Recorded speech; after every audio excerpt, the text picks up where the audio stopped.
Hello everyone. Today we are going to start chapter 12 शब्दार्थ from Hindi पाठ्य book page number है बच्चों 46। बच्चों इस चैप्टर में आपको शब्दार्थ दिए हैं, हिंदी शब्द, उसके बाद इंग्लिश वर्ड और उसका हिंदी अर्थ।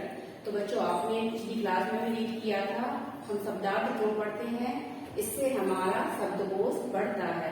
जब तक आपको शब्द का सही अर्थ पता नहीं होगा आपको चैप्टर की रीडिंग में भी दिक्कत होगी और आपको चैप्टर समझ में नहीं आएगा। इसलिए हमें हर शब्द का हिंदी अर्थ और इंग्लिश अर्थ पता होना चाहिए। तो इस वीडियो में मैं आपको शब्दार्थ एक्सप्लेन कर रही हूँ। हम स्टार्ट करते हैं चैप्टर 12 शब्दार्थ।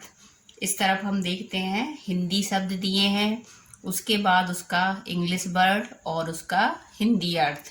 जैसे यहाँ पर दिया है 31 पर ऊपर।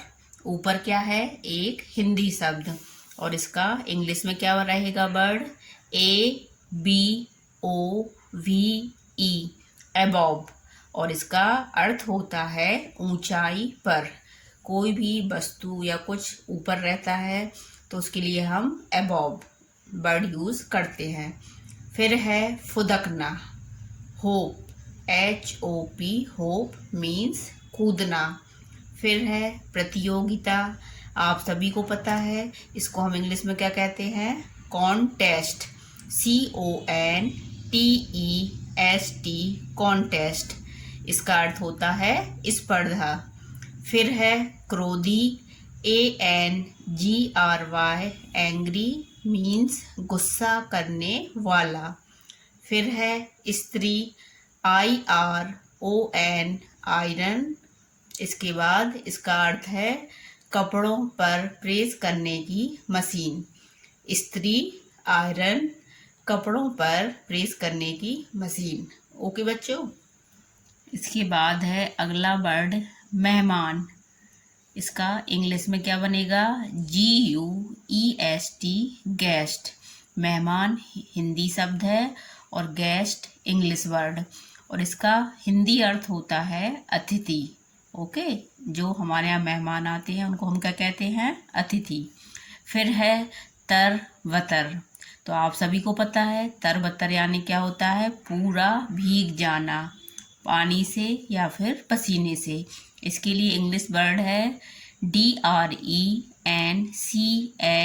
ड्रेंच। फिर है छिपना, इसके लिए इंग्लिश वर्ड HIDE हाइड और इसका हिंदी अर्थ क्या रहता है बच्चों? नज़र बचाना। मित्र, ये वर्ड आप सभी को पता है, FRIEND फ्रेंड और हिंदी में क्या कहते हैं हम? दोस्त। स्टूडेंट, इसके बाद है हमारा अगला शब्द हिस्सा। इंग्लिश में PART पार्ट और इसका हिंदी अर्थ है टुकड़ा। इसके बाद दिया है सिकुड़ना, इसके लिए हम इंग्लिश में क्या कहते हैं? SHRINK श्रिंक और इसका हिंदी अर्थ है आकार में छोटा होना।